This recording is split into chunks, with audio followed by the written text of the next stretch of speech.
Selamat pagi anak-anak semuanya. Pagi hari ini kita akan belajar bersama ya di tematik tema 1 pertumbuhan dan perkembangan makhluk hidup.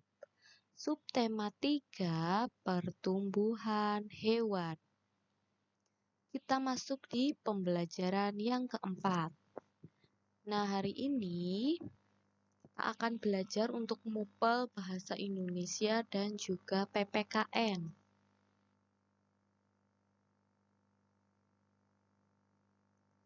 Nah, kalau kemarin kita sudah belajar tentang daur hidup ikan. Nah, kalau hari ini anak-anak juga masih belajar tentang daur hidup hewan, tetapi hewannya yang lainnya. Nah, untuk menceritakan daur hidup hewan, itu kita perlu menggunakan kosakata yang tepat. Dan juga ada langkah-langkahnya dalam menceritakan daur hidup hewan. Jadi, yang pertama kita harus mengamati daur hidup hewan dengan saksama. Lihat dulu tahap-tahapnya apa saja. Kemudian yang kedua, pahami setiap tahapan yang dilalui. Nah, ketiga, ceritakan tahapan-tahapan tersebut secara urut. Yang keempat, gunakan kosakata yang sesuai. Jadi untuk daur hidup hewan itu ada tahapan-tahapannya ya. Seperti kemarin misalnya ikan. Ikan itu dimulai dari telur. Kemudian menetas menjadi larva, lalu menjadi ikan muda, dan menjadi ikan dewasa. Nah, daur hidup itu juga bisa kita sebut sebagai metamorfosis. Coba kita lihat di sini ada daur hidup dari hewan apa ya ini anak-anak? Hewan kupu-kupu. Ya, ini adalah metamorfosis dari kupu-kupu. Kira-kira dimulainya dari mana ya tahapannya? Apakah dari kupu-kupu langsung atau telur? Nah, tahapan ini dimulai dari telur. Setelah telur kemudian menjadi ulat, lalu menjadi kepompong, dan menjadi kupu-kupu. Lalu kupu-kupu dewasa akan bertelur lagi. Nah, ini penjelasannya bahwa gambar di atas itu menunjukkan daur hidup kupu-kupu. Jadi telur ini akan menetas setelah beberapa hari. Kemudian menetas menjadi ulat.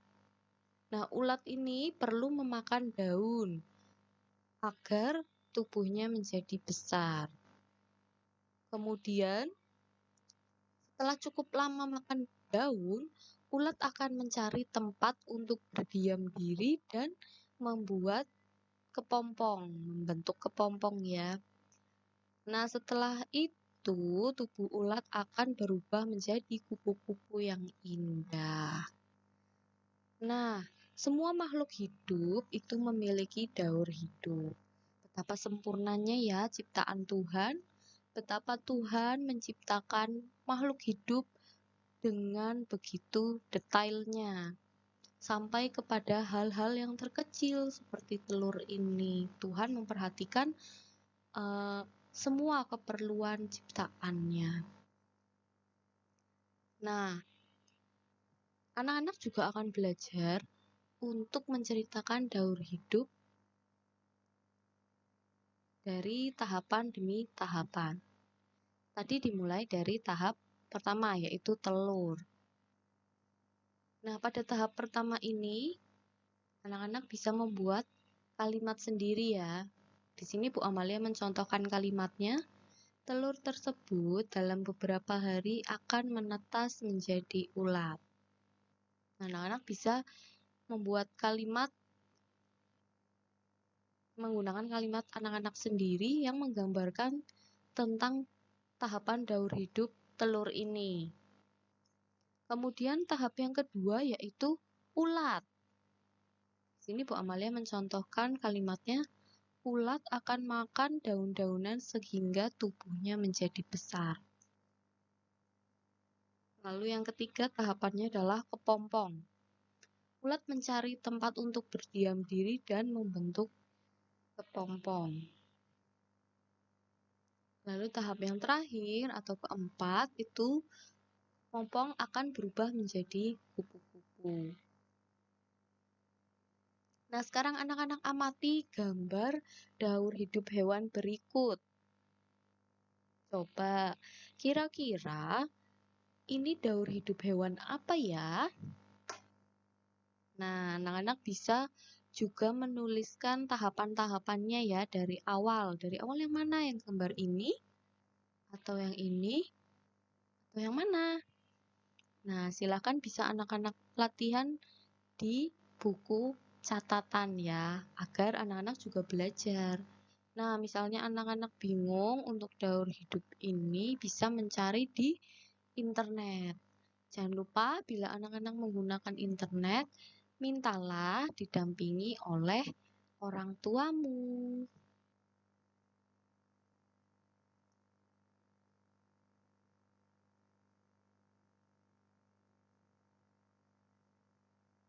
Nah, anak-anak, kita juga akan belajar pada hari ini tentang menjaga persatuan dalam memberi dan menerima saran. Ya, ketika kita berelasi atau berkomunikasi dengan orang lain, tentu saja tidak semua orang bisa menerima pendapat dari kita. Pasti ada masanya bahwa orang lain itu tidak setuju dengan pendapat kita. Atau mungkin pada suatu hari kita juga melakukan hal-hal yang kurang tepat misalnya. Nah, pada saat seperti itulah orang lain perlu untuk memberi saran kepada kita dan kita perlu untuk menerima saran dari orang lain.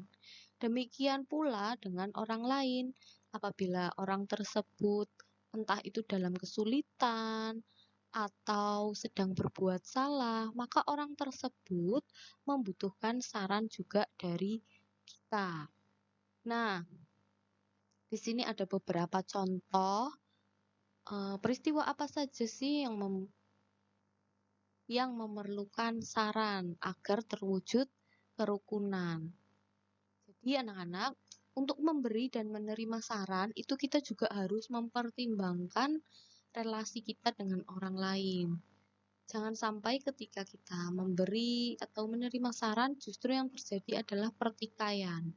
Tentu saja hal itu tidak kita harapkan.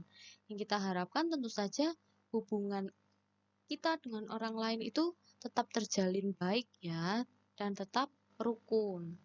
Nah, ini contohnya. Yang pertama adalah mengajari teman yang kesulitan dalam memahami pelajaran.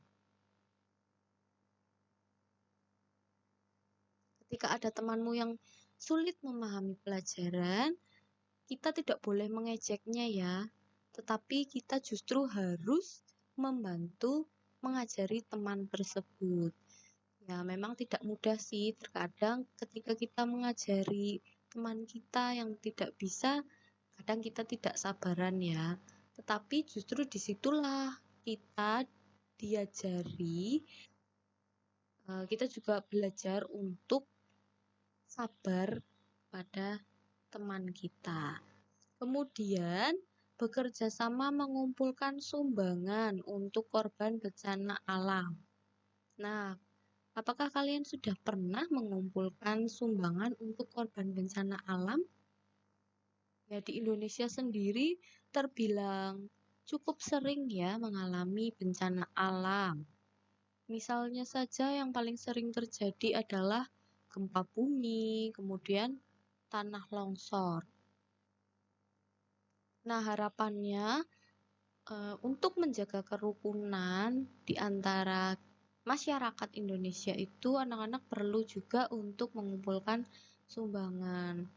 Nah, contoh yang paling mudah yang ada dan kita temui dalam kehidupan sehari-hari ya untuk masa pandemi ini itu ketika misalnya ada tetangga kita yang terkena COVID atau teman kita yang terkena COVID, kita bisa membantu untuk menyumbang makanan karena selain makanan juga bisa vitamin ya.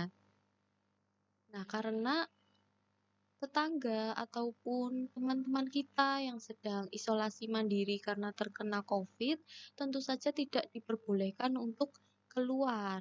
Untuk bekerja nggak boleh, kemudian untuk membeli makan saja tidak boleh ya, karena berpotensi untuk menularkan virus tersebut kepada orang lain. Nah, disitulah fungsinya dari sesama manusia, yaitu saling membantu. Kita tidak perlu langsung sih memberikan makanannya, bisa saja kita letakkan di depan rumahnya, lalu yang bersangkutan mengambil ketika kita sudah pulang. Nah, itu sudah merupakan salah satu contoh yang baik menjaga persatuan dan menjaga kerukunan. Kemudian yang ketiga adalah memberikan saran kepada teman dan juga mau menerima saran dari teman. Nah, ketika kita sering memberi saran kepada teman kita, tentu saja ada baiknya kita juga mau menerima saran dari teman supaya tercipta saling ya. Bila misalnya kita hanya memberi saran saja kepada teman, tetapi kita tidak mau menerima saran atau kritik dari orang lain, maka di situ kita akan menjadi anak yang egois. Nah, tentu saja itu bukan karakter yang kita harapkan ya. Nah, tetapi ketika kita memberi saran pun, kita harus memperhatikan beberapa hal supaya orang yang menerima saran dari kita itu tidak tersinggung, tidak marah, dan tidak membenci kita. Nah, di sini ada 3 cara. Yang pertama itu memberikan saran dengan santun. Nah, kita memberikan sarannya itu dengan nada yang tenang, dengan pikiran yang tenang juga. Kemudian bahasanya kita pikirkan dulu apa yang akan kita katakan supaya orang yang menerima kata-kata dari kita itu mengerti maksudnya dan tidak salah paham. Kemudian yang kedua adalah berterima kasih dan mau menerima masukan dari orang lain. Nah, jadi ketika ada orang lain yang sudah membantu kita dengan memberikan saran, maka kita juga harus berterima kasih. Kemudian yang ketiga adalah tidak memotong pembicaraan saat teman memberikan saran atau pendapat.